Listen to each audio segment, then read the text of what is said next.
माझं सगळ्यात आवडतं काम म्हणजे पार्सल ओपन करणे. इथे पाहू शकता एक मी मिशोवरून एक पार्सल मागवलं होतं.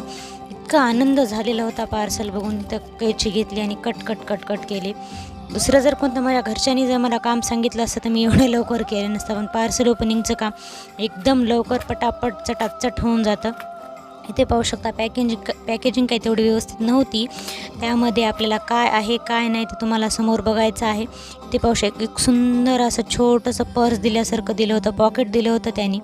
एकदम मधली पॅकेजिंग एकदम व्यवस्थित होती. इथे मी मायक्रोफोन मागवला होता. त्याला यूज करून पण पाहूया कसा वाटतो काय नाही. इथे पॅकेजिंग व्यवस्थित होती आतमधली आणि काय प्रोडक्ट वगैरे डॅमेज काही डिफेक्ट वगैरे आलेला नव्हता, चांगलेला आलेला होता. त्यांना वाटलं एकमध्ये चिठ्ठी टाकून द्यावी, ती चिठ्ठी ते वाचतील कस्टमर, पण आपल्याला काही लिहिता वाचता येत नाही. त्यामुळे आपण जशास तशी टाकून दिलेली आहे. तसं काही नाही, वाचता येतं पण वाचायचा खूप कंटाळा आहे आपल्याला.